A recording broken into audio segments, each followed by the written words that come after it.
Audi pravi, da se paradnega konja ne menja. No, ne še. Tole je pravzaprav že druga prenova za A6, ki mu v bistvu že prej nič ni manjkalo. Seveda že nekaj let razvijajo novega, ker tudi konkurenca ne spi, ampak spremembe so malenkostne. In tukaj še kako pridejo do izraza tehnološko napredne znamke, ki so hkrati dovolj močne, da lahko sproti posodabljajo svoje modele in iz tega ne delajo drame. Vseeno ima A6 posodobljen obraz. Drugačne so obrobe zračnikov, tudi žarometa, zadaj drugačne odbijači in zatemnjene luči. Še kaj? Ja, malo spremembe v notranjosti, ki na videz deluje že preživeto, je pa zdaj posodobljen multimedijski sistem, ki je prijel hitrejši procesor, da se hitreje zažene, potem je tukaj še povezljivost s pametnimi telefoni in brezžično polnjenje tukaj v predalu, ampak tale tega nima. Ja, Audi A6 ostaja udoben in prostoren avtomobil, v katerem boste redko kdaj potrebovali več prostora, če sploh.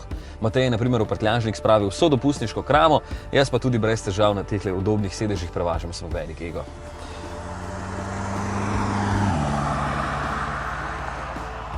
Seveda je še najbolj opazna novost pod pokrovom motorja in verjetno smo ga zato tudi dobili na test. Vedno tudi pravimo, da mora takšen velikostni razred imeti 6-valjni motor, čeprav vidim, da bomo to odslej vse tiše govorili.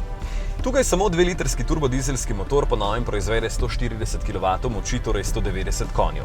Kljub 4-kolesnemu pogonu po podatkih tovarne povprečno porabi samo dobrih 5 litrov, v resnici okrog 7, kar pa tudi ni slab rezultat.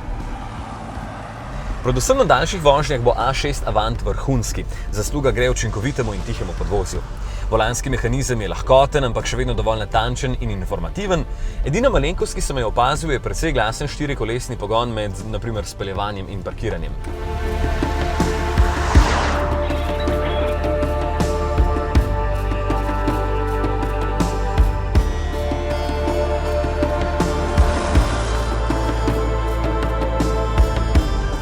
Pohvalim lahko še ogromen prtljažnik in zvočno izoliranost kabine in motorja, ker je v notranjosti res tiho in tega niti značilen zvok 4-valjnega dizelskega mlinčka ne zmoti. Bi pričakoval, da bo pred hišo vsake družine, ki ima 2 otroka, pa glavni krivec, da ni tako seveda cena. Vstopni dobrih 47, s 4-kolesnim pogonom in tem motorjem 58, tale pa že 68 tisočakov. Ni še za staro šaro, ampak čisto novi vseeno pride že konec prihodnjega leta.